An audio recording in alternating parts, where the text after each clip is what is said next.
At dinner, our neighbor said, "We miss you at the parties." My husband dropped his fork. Well, how do I even start to explain this one? My name is Natalie, 45, female. You can call me Nat, everyone does. I came on here because I read that this is a forum on Reddit where people could leave their stories and life experiences for other people to judge and offer some advice. To be completely honest, I don't need some advice. I just need someone to hear me out here. Normally I would go to my husband, but he kind of hates me now. Plus, he's also my ex-husband now. But I'm getting ahead of myself, aren't I? My husband, Paul, 45 male, has been in my life for as long as I could remember. Our friends used to joke that high school sweethearts didn't really exist anymore except for us. They were right, but Paul and I were more than high school sweethearts. We started dating in the 6th grade, and we just never stopped. Back then, it was so innocent. All hand-holding and keeping flowers in each other's desks. I wish we could go back. I wish we could still carry that love we had for each other before it all got all messy and complicated. Paul was a very nerdy kid. I was too. We were childhood best friends, and we bonded over our shared love for video games and Legos and comics. This was the late 80s/early 90s. It wasn't very common for girls to like all that stuff. In fact, a lot of the boys in our school made fun of me. They called me a fake girl and all that. Paul never cared that I was a girl. He cared that I was his friend. We'd play together after school almost every day. In the summer, Paul would come over immediately after breakfast, and we'd play video games for hours. Sometime after lunch, my mom would make us go outside to get some sun. We'd ride our bikes or play soccer until the sun went down. Then we'd go back to his house to play more video games until dinner. It helped that we lived close to each other. As the years went by, we developed childish crushes on each other. By the time I was 12 and he was 13, it just felt natural to date. We didn't have many friends then. Like I said, we were very nerdy. Our parents thought it was cute, but they later admitted that they thought it was just puppy love and we'd break up in 3 months. Obviously, we didn't. Things got a little better in high school. We were still nerdy and a little socially awkward, but at least we met people who genuinely liked us. Paul and I made a promise to each other to get great grades and ditch our towns for better lives as soon as we could. We studied every day for 2 hours. We'd stay up all night prepping for exams. We'd make flashcards for each other. It was hard work, but it paid off.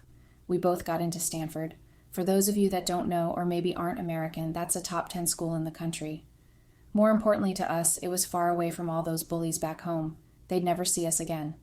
While they were flipping burgers in our hometown, we were studying in my opinion, the best university in the world. It felt like the universe or whatever making up for all the jabs made at us growing up. Paul had a hard time adjusting to college. He was still acing all his tests and keeping his grades up, but mentally he was carrying a lot. He'd never been good with change, and up till that point, that was the biggest change he had gone through. He started neglecting himself. He'd sleep all day when he didn't have class, only getting up to study for 2 hours. He wouldn't eat. He wouldn't leave his dorm room. He wouldn't even brush his teeth. Naturally, our relationship suffered too. He'd ignore me for days, only texting me when he remembered. He forgot to hang out with me. He wouldn't even touch me when he did see me. This went on for months. Actually, almost a year. I put my foot down sometime around April. I told him that he had to see the on-campus therapist, or I would break up with him. I know it wasn't exactly the nicest thing to threaten him with, but that was the only thing that seemed to snap him out of it. He started seeing the therapist. It took an entire summer, but he pulled himself out of his depression. By the time we got back to school for our sophomore year, he was a new man. He joined clubs and we went out to parties. He made friends both individually and with me. He started taking care of himself again. He even started lifting weights. I'd always been proud of him, and I grew even prouder. College flew by, and we both graduated a year early. We settled down in California. We loved it there. We had gotten great job offers, and it was a great place to start a family. We didn't see any need to leave. Paul used to say that we could be locals. I wanted to be a local. I wanted people to see us and think we were from here, not that hellhole we were actually from. I wanted people to think we were natives and cool people from Cali. My whole life, I'd never really felt like I belonged back home. Here, no one cared if you were a little nerdy. They were a bit too self-involved to notice you. I liked that. It was a community, but you were also your own person with your own story. People weren't in your business as much as they were in a smaller town. Time moved like it always did. We had birthdays and anniversaries and milestones. We got jobs and quit jobs. We moved twice. We got a cat and a bird. Our families visited us. We got a friend group. Most importantly, we were happy. At least that's what I thought. You know how I said that we moved twice? The second move was supposed to be temporary. Paul got offered a new position in San Diego, and the pay bump was too good to ignore. We told ourselves we'd try it for a year. A year was enough time to see how we liked the city and the pace, and short enough to start over if we hated it. The new place was beautiful. We got one of those modern houses. It even had an ocean view. Our new neighbors were friendly, though a little too polished for my taste. They were a little bit older, but they were young at heart. They threw dinner parties every weekend, rotating from one home to the next. I loved it. I'd never been a super social person before. Not really, but suddenly I was the life of the group. I laughed louder and drank more. Everyone adored me. And I'm not just saying that. They told me all the time. Samantha, 50 female, told me the most. Samantha was our next-door neighbor.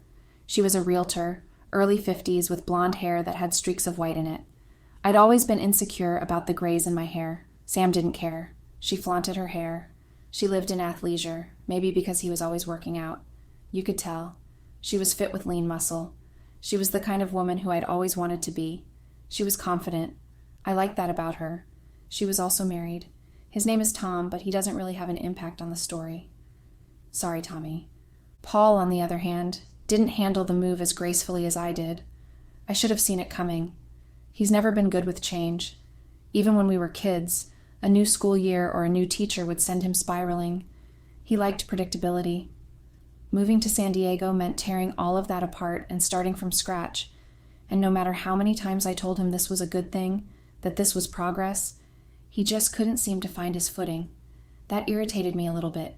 It was his job that made us move. It was him that wanted to move. He had no right to struggle now. He knows how he is with these kinds of things. To be fair to him, I didn't notice on time. By the time I did, months had passed. At first, I thought it was just the stress of adjusting. He was quiet, sure, but that wasn't unusual for Paul. I figured he just needed time to get comfortable. He was working from home at the start, setting up his new office, trying to get used to the new team, and I thought giving him space was the kindest thing I could do. So while I went out to meet the neighbors, to explore the new city and say yes to every invitation, Paul stayed in. He said he was tired. He said he needed to focus. But even then, there was something off. He'd stay up late, the blue light from his computer glowing long after midnight, yet he'd barely get anything done. I'd come downstairs in the mornings to find him staring at the screen, eyes glazed, not typing, not moving.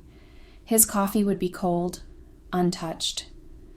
The first few weeks, I'd kiss the top of his head, tell him to take a break, to come walk on the beach with me, but he always said later. Later turned into never. Like I said, I started going out without him. At first, it was just the weekend dinners or a coffee with Samantha after yoga.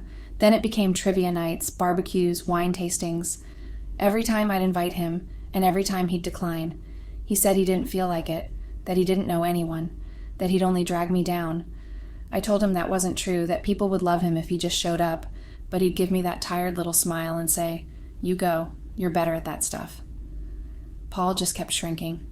He started neglecting himself again, the way he did in college. He stopped shaving. He'd skip meals. He wore the same t-shirt for days.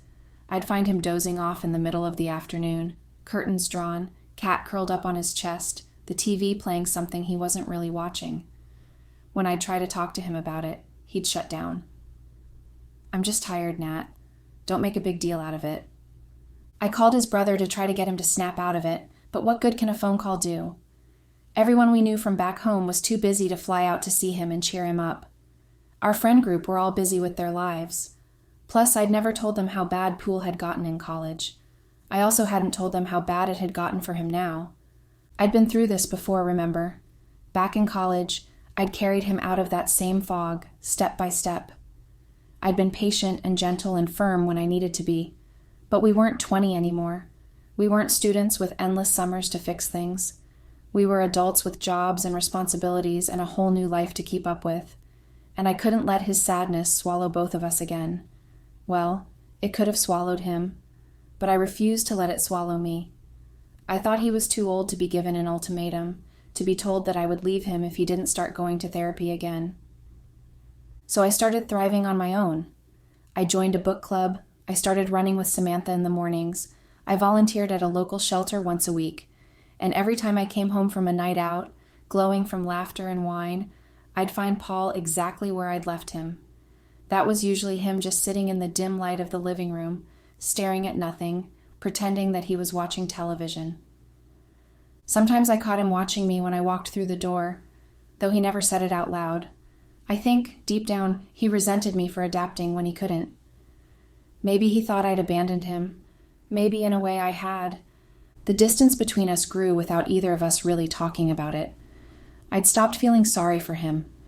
There was a time I would have done anything to pull him out of that pit again.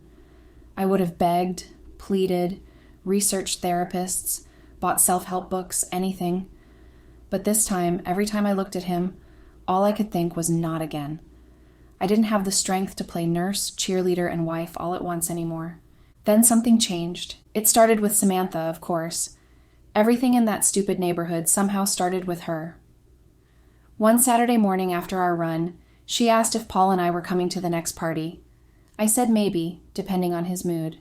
In case you don't understand the subtext, that meant I was going, but Paul wasn't. Sam took it in good faith and just smiled at me. "Tell him we miss you two at the parties," she said. I remember that she laughed as if there was some inside joke I wasn't in on. I laughed too, mostly because that's what you do when you don't understand a joke, but don't want to look out of the loop. It wasn't until a week later, at dinner, that I found out what she really meant. Paul and I were having dinner together, which was a rare occasion these days. He wasn't talking much, but at least he was there, grunting occasionally and nodding. I was running out of things to talk about with him, so I just told him about the Samantha thing and the joke I didn't quite understand. I expected him to just grunt again, but he looked up sharply. To my surprise, he smiled. I had missed his smile. He was so handsome when he smiled. Oh my God, they want us so bad with their little swinger thing. Something about the way he said it clicked. The late-night parties, the private gatherings, the way the couples in that circle seemed a little too close sometimes, the too long hugs, the jokes that seemed to go over my head.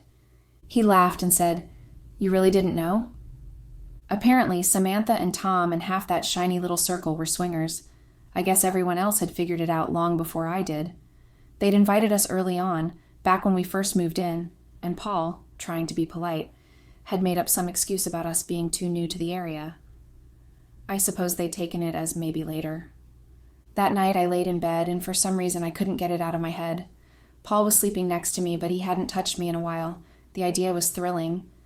The next day I confronted Samantha about it. She just laughed and invited me again. She must have seen me calculating in my head because she immediately asked if we were okay with it. I panicked. I told her that Paul and I were open, but that he wasn't really into parties right now. She nodded, said she understood completely, and told me the offer would always stand for me. I don't know what came over me. I said yes. I went home feeling like I'd stepped into a different world. I didn't tell Paul what I said. I couldn't even look at him. Samantha texted me a few days later. Just a simple message. "No pressure, but the next one's Saturday. You're always welcome." I went. When Saturday came, I told Paul I was meeting the girls from the book club. He didn't ask any questions, just muttered something about being tired and went back to his computer. That became my first big lie. The party was good. I didn't do anything, just watched, but it was still exhilarating. It felt nice to be surrounded by people who weren't afraid to touch each other. I didn't think of Paul the entire night, but then there was another party, and another after that. Each time I told him I was out with friends, or volunteering late, or grabbing drinks after yoga. He never questioned me. I started getting bolder and bolder. Eventually I did do things at the parties. Reddit will take this down if I get explicit on here, but no, I was not shy with it. Those nights felt like oxygen after being underwater for too long. It was fun. The people there, they called me by name when I walked in the door. I hadn't realized how invisible I'd felt until I wasn't anymore. But every time I came home, the thrill curdled into guilt. Paul would be there, in the same spot on the couch. He'd look up when I came in, but then he'd just turn back to the screen. I hated lying to him. I hated how easy it became. I told myself it didn't matter because nothing had really changed between us. Which was true, by the way. I wasn't lying to myself. We'd already stopped being us long before the party started. Then something changed with Paul. He started getting better. One morning, the day after one of the parties, I came downstairs expecting to find him in his usual spot on the couch, but he wasn't there. I found him out on the patio, sipping coffee and reading something on his tablet. It startled me. I hadn't seen him outside in months. I don't think he has received sunlight in weeks. When he noticed me, he smiled. He told me he'd signed up for therapy again, said he'd found someone through his company's mental health program. I didn't know what to say. I was happy for him, of course, but also kind of unnerved. It felt strange to see him taking steps forward when, for so long, I'd assumed he couldn't. In the weeks that followed, he started jogging in the mornings, cleaning up the house, even cooking dinner some nights. He trimmed his beard. He started dressing better. He was present again. And the better he got, the worse I felt. Every time I looked at him, I felt the weight of every lie I'd told him sitting right behind my ribs. He'd ask me how the book club went or how the shelter was doing, and I'd tell him about things that never happened, faces that didn't exist. He listened. It should have been what I always wanted, Paul being himself again. But by then, I wasn't the same person either.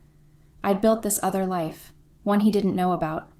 I couldn't tell him the truth without destroying everything he was trying to rebuild. So I stopped. I stopped going to the parties. I even started avoiding Samantha. I tried to rebuild my life with Paul again, and it worked. Our relationship got strong again, but I was so scared all the time that he would find out. I started waking up in the middle of the night, heart racing, half expecting him to confront me. I'd check my phone to make sure I'd deleted everything. All the texts, photos, and messages from Samantha. Eventually, months passed and I didn't get caught. I thought I was home free. Then the worst happened. Samantha invited us to dinner. I'd been avoiding her for months, so of course she didn't pass the invite to me. She caught Paul as he was taking the trash out. Paul, of course, my sweet boy. He said yes. When he told me, I had to agree to go.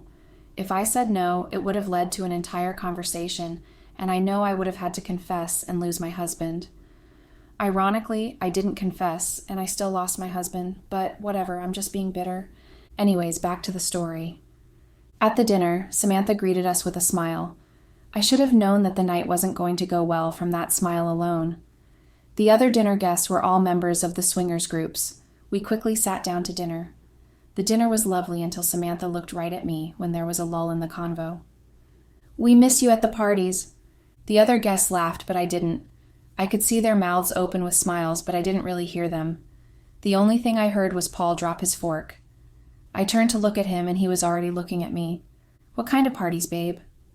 Sound returned to the world. The other guests laughed. I wasn't laughing. Paul wasn't laughing either. He was still looking at me, expecting an answer. My mouth was dry. I couldn't talk. Paul turned to the guests. "All of you, shut up." Silence. Everyone was stunned into silence. He turned back to me. "What kind of parties?" When I didn't answer, he turned to look at Sam. She looked apologetic. "She said you were open." Paul scoffed and stood up from the table. I tried to hold onto his arm, but he pushed me away. Next thing you know, he was storming out the house. Everyone was looking at me. Tom had a big frown on his face. "I think you should leave our house, Nat." I didn't realize that I was already standing. I ran to our place. When I got there, Paul was in the middle of throwing a bunch of clothes out the window. I looked carefully, and they were my clothes. I cried and banged on the doors, but Paul had them locked. Eventually, all my stuff was outside. He didn't even put them in a suitcase. They were just out on the driveway concrete.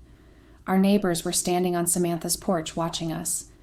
They looked sad for me, but nobody offered to help. Paul wasn't even looking out the window anymore. He wasn't listening to me explain. Sam took pity on me and helped me gather some of my stuff into old boxes and then drove me to a hotel. I stayed there for a week hoping for Paul to call me or something. The only piece of communication I got from him was through his lawyer's email. He wanted a divorce. The divorce process was fast. The judge was sympathetic to Paul. He got most of what he asked for. I got almost nothing. I pay Paul alimony as I technically make more money than him, and he is technically just a freelancer for the company he works for. I left California and moved back to my town. The rumors are horrible. I wouldn't mind if it was just that I cheated. But these rumors tend to be so untrue, even Paul would probably defend me. If he were here, that is. I miss him. It's been a while, and I miss him. My parents are very disappointed in me. His family, that still lives here, pretends like I don't exist. It's lovely. He even has a new girlfriend. Last week, they got engaged. That's what made me put up this post. It's my way of finally letting him go. I know most people come here for advice, but I'll give my own advice to you guys. Nothing is worth losing your marriage over. Absolutely nothing. Okay then, that's it. Signing off.